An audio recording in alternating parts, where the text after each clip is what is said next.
ao Por Dentro da História. Ou melhor, bem-vindos ao Por Detrás do Por Dentro da História. Esta série sempre é exibida nos dias da graduação dos alunos da escola de Gilead. Talvez se pergunte, o que é Gilead?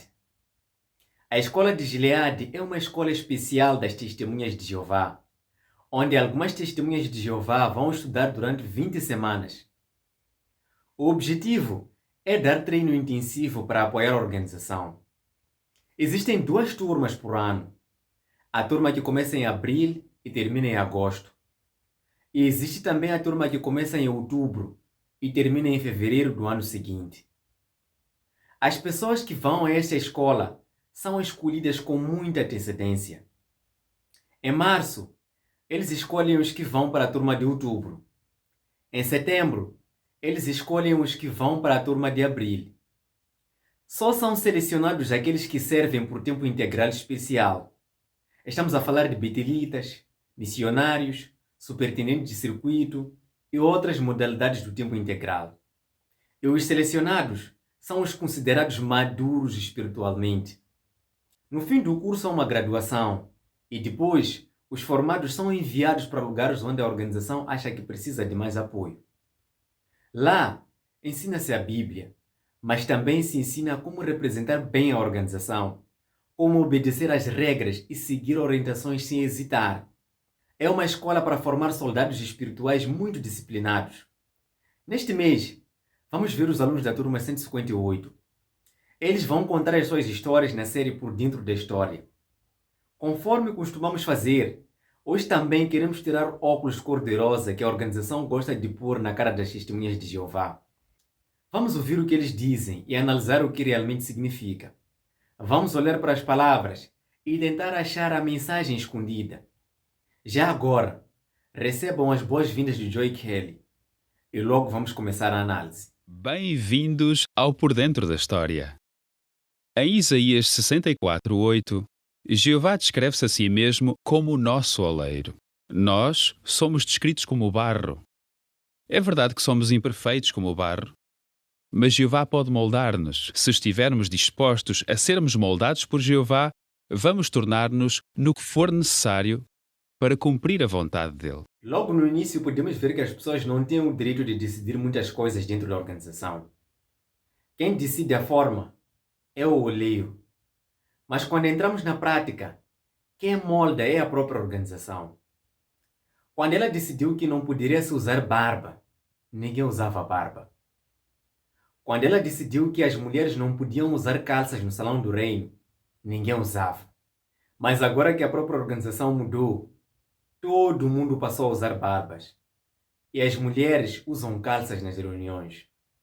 Logo depois, o apresentador chama os primeiros convidados do episódio.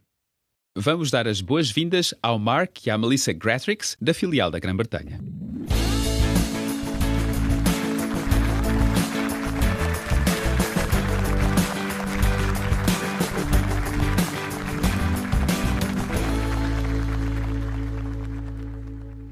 Obrigado por estarem aqui conosco no Por Dentro da História. Obrigada. Sabemos que servem na Grã-Bretanha, mas vocês são de lá? Sim, eu sou do norte de Inglaterra, perto de Manchester. Não, eu sou de Michigan, nos Estados Unidos. E quando vocês eram mais novos, como é que estavam a nível espiritual? Bem, eu tive uns bons pais. Eles deram-me uma boa educação. Mas apesar disso, eu não estava a fazer muito para Jeová. Quando eu era pequena, eu tinha um sonho. Eu queria ser estilista. E foi isso que eu estudei durante 4 anos na faculdade. Depois de acabar o meu curso, eu foquei-me em encontrar um trabalho na área. E consegui. Bem, por causa destas decisões, eu nunca consegui desenvolver boas qualidades. Aqui ela fala do sonho dela. Estudou 4 anos. Trabalhou no que gostava. Teve um emprego normal. Mas a fala é apresentada no vídeo como se isso tudo fosse negativo. Ela está a dizer que estudar, trabalhar e ter objetivo é um problema espiritual. Isso não é justo, porque estudar não afasta ninguém de Deus. É só uma vida normal. Imagina aquela testemunha de Jeová na congregação que estudou e já tem um trabalho. Como vai receber estas palavras? Vai parecer que aquela testemunha não está a fazer o suficiente. É fraca espiritualmente E como resultado, vai se sentir culpada por ter estudado e estar a trabalhar para o seu bem. Só me importava com o dinheiro. Sinceramente, eu não escolhi muito bem as minhas companhias. E a maneira como eu me divertia não era a melhor. Eu nem tinha alvos espirituais. Ela transforma a vida normal dela em algo mau. Tudo vira culpa. A organização faz muito isto para convencer a pessoa de que a única vida boa é a vida dentro da estrutura deles. E tu, Mark? Infelizmente, também não estava a dar uma melhor a Jeová. Aprendi a verdade com a minha mãe e batizei-me aos 13 anos. Mas não demorei muito a ter uma vida dupla. E, ao longo do tempo, isto só piorava. A realidade é que eu estava rodeado de bons exemplos e de pessoas que serviam a Jeová. Mas só Jeová sabia como é que eu estava a gastar o meu tempo e com quem é que eu me dava. Eu aparentava ser uma pessoa que na realidade não era. As palavras dele também seguem a mesma linha. Primeiro, culpa. Primeiro, arrependimento. Primeiro, mostrar que o passado foi mau. É a mesma fórmula usada muitas vezes. A pessoa tem de se sentir mal para depois mostrar como a organização a salvou. Por isso, quando começámos a namorar, eu queria imitar o exemplo do meu pai. Então, apesar de namorarmos à distância, nós estudávamos a Bíblia juntos todas as semanas por telefone. E pela primeira vez fiz uma coisa para Jeová com motivação correta. E, aos poucos, comecei a sentir que a minha amizade com Jeová começou a crescer. Foi aí que eu percebi que ao longo dos anos eu tinha magoado muito a Jeová. Sim, eu também. Na verdade, eu comecei a servir como pioneira quando nos casamos. Mas depois comecei a ter a consciência pesada por causa do que tinha feito no passado. Por isso, achamos melhor conversar com os anciãos. E eles ajudaram-nos muito a reconstruir a nossa relação com Jeová. Aqui entra um assunto muito interessante. Quando a pessoa quer se aproximar de Deus, tem de passar pelos anciãos. A ligação nunca é direta para este caso. Do tipo, alguém pode falar com Deus diretamente, por oração. Mas quando a mesma pessoa tem algum problema espiritual, deve entrar em contato com os anciãos. O problema da pessoa com Deus deve passar dos intermediários. Isto dá muito poder aos anciãos. Com este poder, eles têm o direito de decidir que alguém que pecou merece o perdão de Deus ou não. Eles sempre dizem que, para reconstruir a sua relação com Deus, são necessários os anciãos da congregação. Mas, ao mesmo tempo, é possível tu falares direto com Deus. Isso faz algum sentido. E o que é que aconteceu depois? Depois começámos a sentir-nos como era suposto em relação a Jeová. Por isso, pusemos-nos à disposição. Primeiro para Gileade, quando ainda nos podíamos candidatar só como pioneiros. Depois pusemos a petição para o LDC, para Betel e... Foi bom, mas acabámos por não receber nenhum convite depois. Pois. Entretanto, uns amigos nossos incentivaram-nos a servir na Nicarágua, onde havia muita necessidade, e foi o que aconteceu. Então, e como é que foi? Olha, tenho aqui uma foto. Somos nós na pregação lá. Foi incrível. O território era muito positivo. As pessoas eram muito simpáticas e tínhamos muitos estudos bíblicos. Por isso foi um ano incrível para nós. Como vês aí, nós andávamos muito de bicicleta. Sim, reparei. Se estivéssemos a andar a pé e passássemos por um irmão, ele convidava-nos logo para comer. Por isso aprendemos imenso com eles. Mesmo não tendo muito, eles eram muito hospitaleiros. Quando olho para esta foto, dá para ver que vocês estão mesmo felizes. Nota-se na vossa cara. Vê-se que foram mesmo felizes a servir lá. Muito obrigado. Obrigada. Na prática, o que eles faziam em Nicarágua era o seguinte: pregavam quase todos os dias, visitavam casas em bairros simples, dirigiam estudos bíblicos, andavam muito de bicicleta e viviam com pouco. Era um trabalho sem salário. Eles mostram isso como algo incrível, mas a realidade é que é um trabalho duro, ainda mais em um país pobre, onde as pessoas aceitam mais conversas religiosas por necessidade emocional. Dá para ver isso até aqui em Moçambique. Os melhores estudos bíblicos são de pessoas que vivem em pobreza extrema. Aqueles com boas condições normalmente não têm tempo para ouvir o estudo bíblico das testemunhas de Jeová. Onde é que vocês servem em Betel? Em que departamentos? Eu trabalho no departamento jurídico. Eu ajudo os irmãos que estão no serviço de tempo integral a tratar dos vistos. É muito interessante porque consigo ver como é que Jeová ajuda ao longo do processo. É um processo longo, mas é Jeová que faz acontecer. O que ela faz na prática é cuidar da papelada. Ela cuida dos formulários, documentos, pedidos de renovação, e-mails para a imigração, organizar tudo para ninguém ficar ilegal. Isso é trabalho do escritório. A organização diz que é um trabalho espiritual, mas é trabalho normal. Quem decide o visto é o governo, não é Jeová. Ela apenas cuida do processo. E tu, Mark? Eu trabalho no Departamento de Informação Pública. Grande parte do meu trabalho é dar informação correta sobre as testemunhas de Jeová, quer seja à comunicação social, ao governo ou às universidades. Parece ser uma tarefa difícil. Sim, eu também pensava isso. Aliás, fiquei super assustado quando me deram essa designação. Ele trabalha no Departamento de Informação Pública.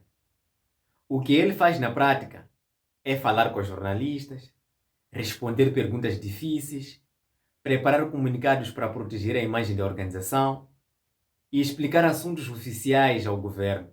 Para quem não sabe, este é o departamento que limpa a imagem da organização quando aparece notícia negativa. Se, por exemplo, num país surgirem debates relacionados ao tratamento que as testemunhas de Jeová dão aos ex-membros, é este departamento que aparece para tentar explicar a prática de uma forma não polêmica. Lembro-me de uma noite em que não consegui dormir. Estava cheio de medo da designação. Eu lembro-me de que fui para a sala e li os capítulos 3 e 4 de Êxodo. Vi que Moisés tinha uma designação idêntica à minha. Ele tinha de ir falar com o faraó, que era uma grande autoridade do governo. E houve vários momentos em que Moisés disse que não se achava capaz. E em todos esses momentos, Jeová garantiu-lhe que estaria lá para ele. E nós também temos sentido isso, tanto eu como os irmãos com quem trabalho. Muitas vezes sentíamos que não íamos conseguir, mas Jeová ajudou-nos. Ver a mão de Jeová tem fortalecido muito a minha fé. Para falar a sério, comparar isto com Moisés não faz sentido, nem tão pouco. Moisés enfrentou um rei que tinha o poder de matar pessoas. O Mark enfrenta perguntas de jornalistas que muitas das vezes surgem porque a organização vai atrás do barulho. É um trabalho normal em várias empresas, instituições governamentais. Tem lá sempre um departamento de relações públicas, o mesmo que tem o nome de Departamento de Informação Pública no PETEL. Isto não é uma missão bíblica, é uma missão institucional ou empresarial. Olha, eu tenho aprendido que Jeová tem sido muito paciente comigo. Ele sabia que eu queria uma vida entusiasmante e que eu gosto muito de aprender. Experimentei isso durante algum tempo. Até consegui ser relativamente feliz. Mas quando comecei a fazer o que Jeová queria, aí é que a minha vida se tornou mesmo entusiasmante. E finalmente aproximei-me dele. Se tivesse feito o que eu queria, nunca tinha tido certas oportunidades. Graças a Jeová, eu consegui desenvolver habilidades que eu nunca pensei ter. Num português simples, ela está a dizer que a vida só tem valor quando estás dentro da organização. Se uma pessoa sonha ou tem uma carreira fora, isso é visto como um vazio. Isto faz muita gente abandonar os seus sonhos. Agora vamos falar com a irmã Wanjigo Waichiko, que está a servir na filial da África Oriental.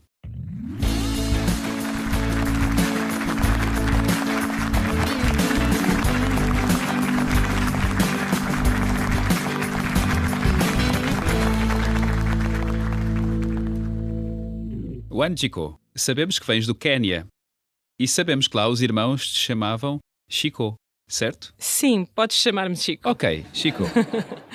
Então, conta-nos a tua história.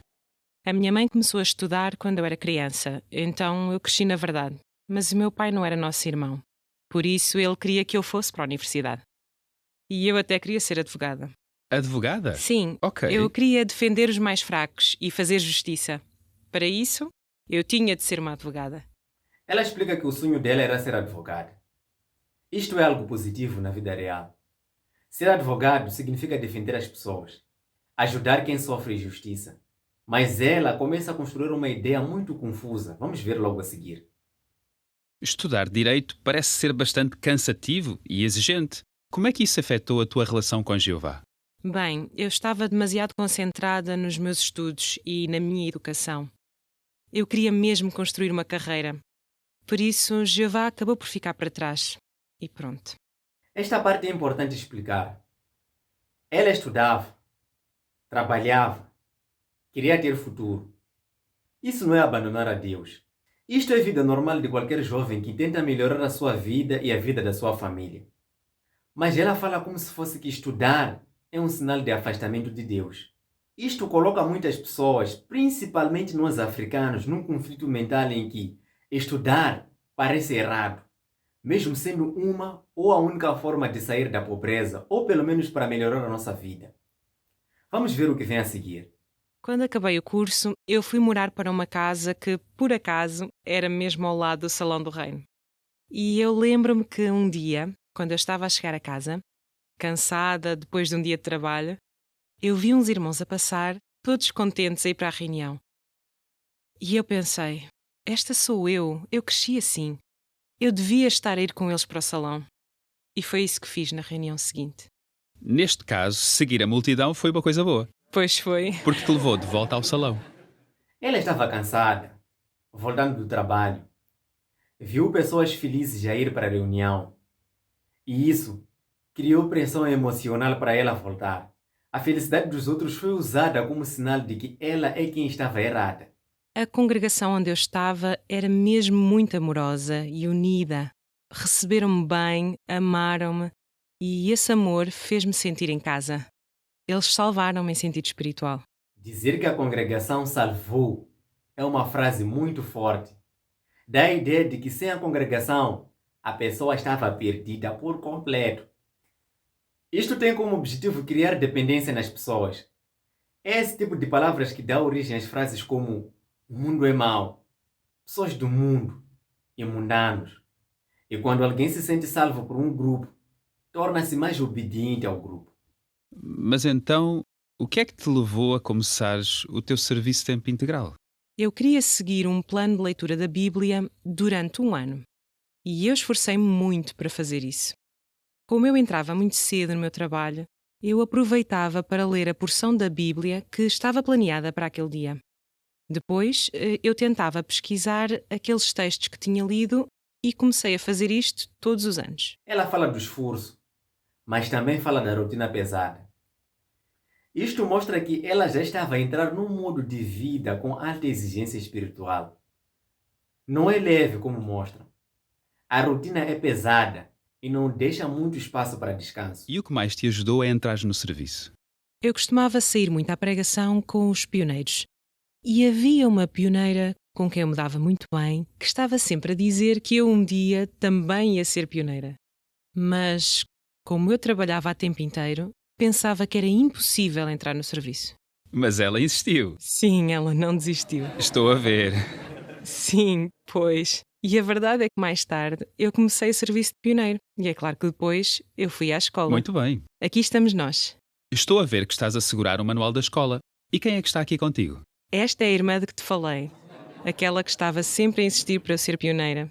Esta era a segunda escola dela. E nós estávamos na mesma turma.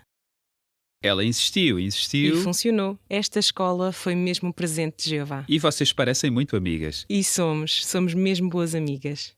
E aqui está uma pérola organizacional. Uma prova viva de pressão social. Acho que vocês não viram. Vamos repetir este trecho. Mas, como eu trabalhava a tempo inteiro, pensava que era impossível entrar no serviço. Mas ela insistiu. Sim, ela não desistiu. Estou a ver. Sim, pois. E a verdade é que mais tarde eu comecei o serviço de pioneiro. E é claro que depois eu fui à escola. Muito bem. Esta é a irmã de que te falei. Aquela que estava sempre a insistir para eu ser pioneira. Esta era a segunda escola dela. E nós estávamos na mesma turma. Ela insistiu. E funcionou. Ela não queria ser pioneira regular ou achava impossível ser pioneira regular. Mas a amiga dela pioneira insistia todos os dias. Tudo indica que não lhe deixava em paz. Podemos imaginar ela dizer: Wagi, faça o seu máximo para alcançar o alvo de ser pioneira regular. Faça um programa. É possível. Eu também comecei assim. Tenta lá. Muitas das vezes, alguns pioneiros e pioneiras fazem essa pressão para tentarem ter alguém para fazer companhia, já que muitas congregações só têm uma ou duas pioneiras. Mas voltando ao assunto, isso não é motivação, mas sim pressão. E é isto que vimos aqui. Uma pioneira regular a insistir alguém para entrar no tempo integral. Ela insistiu, E insistiu, funcionou. Esta escola foi mesmo o presente de Jeová. e vocês parecem muito amigas. E somos mesmo boas amigas. A palavra presente de Jeová aqui é usada para fazer parecer que tudo isto foi guiado por Deus, quando na verdade foi guiado por uma insistência de uma outra pessoa. Em que departamento é que serves? No departamento jurídico. Sabes, eu estava a pensar na tua situação, porque tu já tens experiência a trabalhar como advogada, numa empresa, no mundo. Mas agora trabalhas para Jeová e para a sua organização. Como é que comparas as duas experiências? Não há comparação. No mundo, eu trabalhava para ganhar dinheiro, ou seja, para ter uma carreira. Mas trabalhar para Jeová é completamente diferente. Agora é importante explicar o que ela faz na prática. O departamento jurídico em Betel não é um tribunal, não é defesa dos fracos, é papelada da organização. Estamos a dizer que ela faz documentos legais, responde coisas sobre propriedades, processos, vistos, contratos e muita coisa da organização das testemunhas de Jeová. Trabalha para uma estrutura, não para pessoas fracas. Estamos a falar do corpo governante e das entidades legais da organização. Mas trabalhar para Jeová é completamente diferente. Eu estou a ajudar os meus irmãos. Estou a lutar por eles. E fazer isso aumenta o meu amor por eles. Dizer que lutar pelos irmãos é somente para sair bem na foto. Mas na prática, ela luta pelos interesses administrativos da organização. E faz isso sem salário. O nosso próximo convidado vem da República Dominicana. Vamos dar as boas-vindas ao Tito Abreu.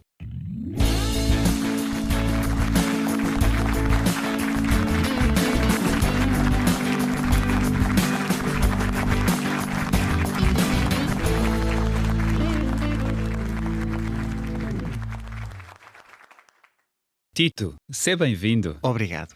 Fala-nos sobre ti. Tu cresceste, na verdade? Bem, a minha mãe é nossa irmã, mas o meu pai não. Apesar disso, ele apoia-me muito, porque viu como a verdade mudou a minha vida. E a minha mãe influenciou-me muito por causa do zelo que tinha na pregação e pelo amor que sentia por Jeová.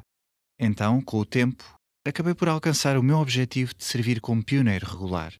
E em 2010 também cursei a escola de treinamento ministerial. Cursaste a ETM? Sim, E qual foi a designação que recebeste? eu fui designado como pioneiro especial para o centro da ilha. O que ele faz como pioneiro especial na prática é simples. Pregação quase todos os dias, visitar pessoas, fazer estudos bíblicos, fazer tudo isso sem salário e viver com pouco dinheiro. A história é contada de uma forma muito bonita, mas é trabalho muito duro. Vamos ver o que vem a seguir. Tu sabes língua gestual? Sim, a minha irmã é surda. Por isso, toda a família aprendeu língua gestual. Ah, ok. Então como é que foi começar esta designação? Por onde é que começaram? Foram de casa em casa, à procura de pessoas surdas? Então, fizemos essa procura com a ajuda de irmãos locais. Nós começámos por 3 sítios específicos. Primeiro fomos às esquadras, depois à base militar e também à Câmara. Começaram em grande. Sim, E como é que isso correu? por acaso correu muito bem. A verdade é que lá, as testemunhas de Jeová já têm uma ótima reputação por causa da sua forma de ser. Isto mostra dedicação, mas também mostra que estão a fazer trabalho que normalmente é feito por profissionais com formação especial. Vamos dar as boas-vindas ao irmão Franklin Aimé, da filial do Haiti.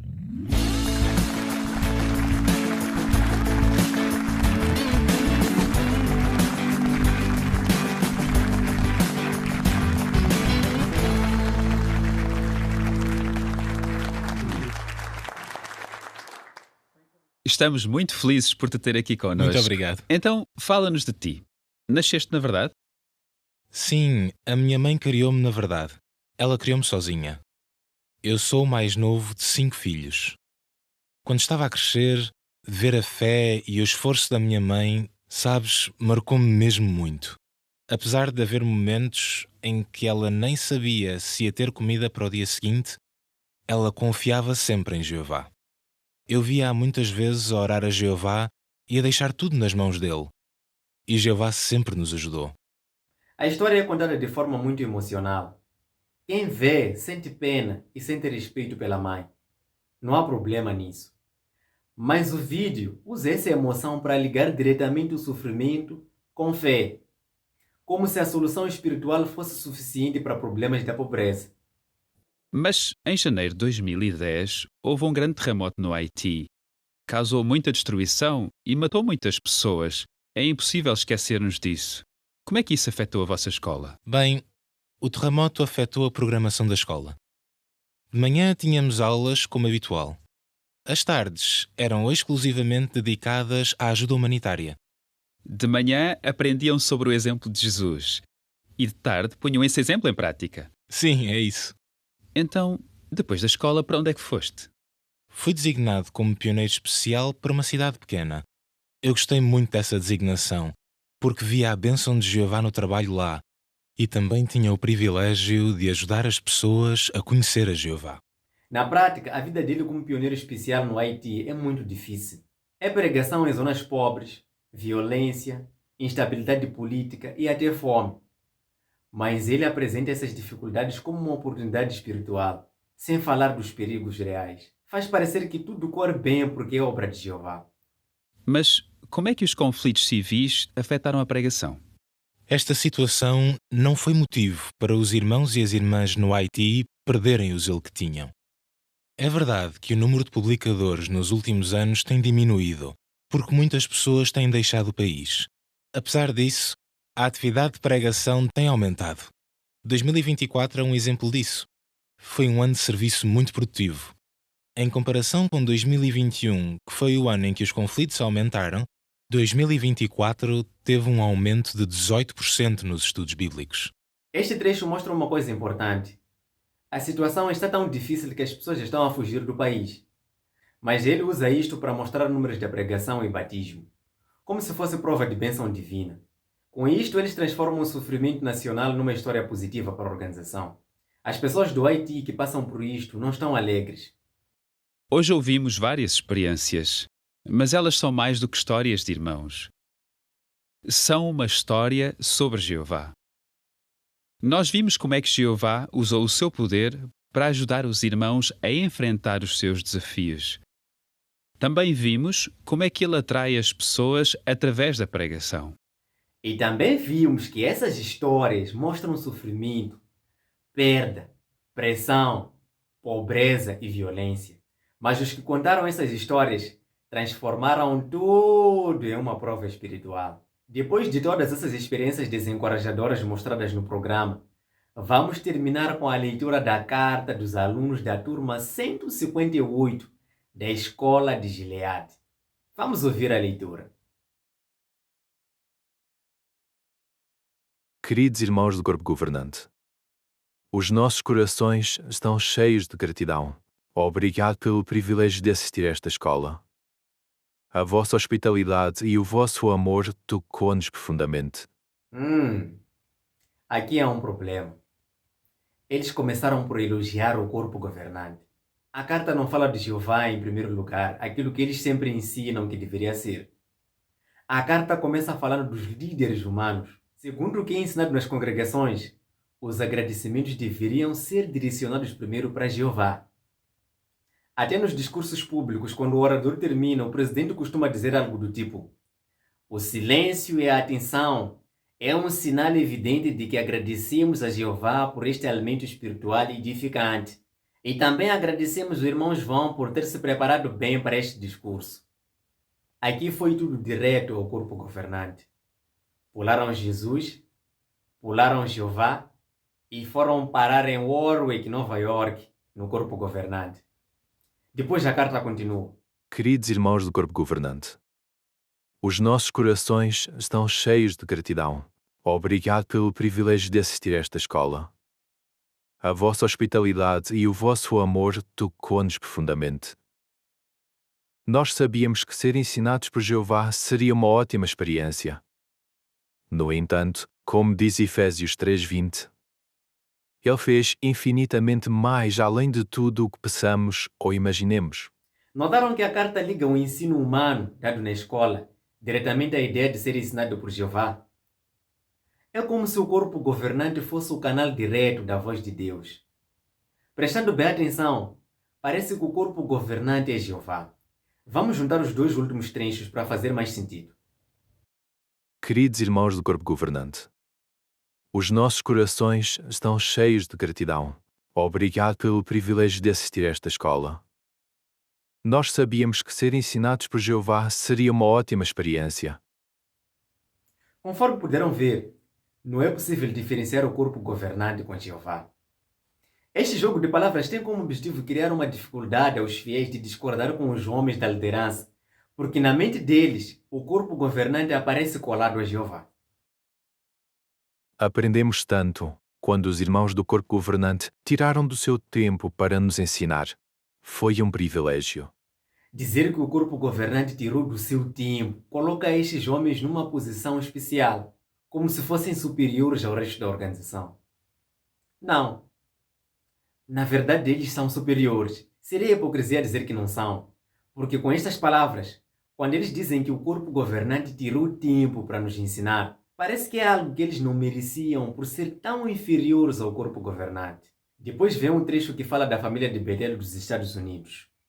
Apesar de estarmos numa escola, nós aprendemos lições valiosas com amor, com generosidade e hospitalidade da família de Tel dos Estados Unidos.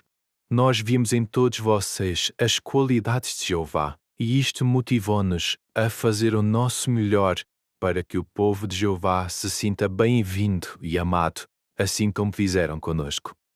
Isto cria a ideia de que Betel é um lugar onde vive a verdadeira família de Deus. É verdade que não queremos ir embora, já que nos tornamos uma família.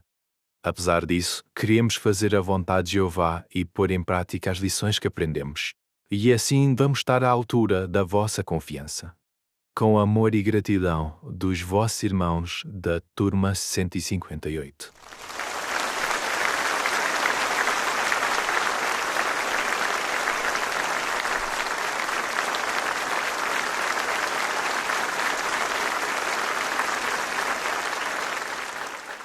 Que carta bonita. E assim termina mais um vídeo no canal. Estou à espera dos vossos comentários. Quem ainda não se inscreveu, peço que se inscreva. E também gostaria de pedir para vocês partilharem o vídeo para mais pessoas. E não se esqueçam de dar like. Até o próximo vídeo.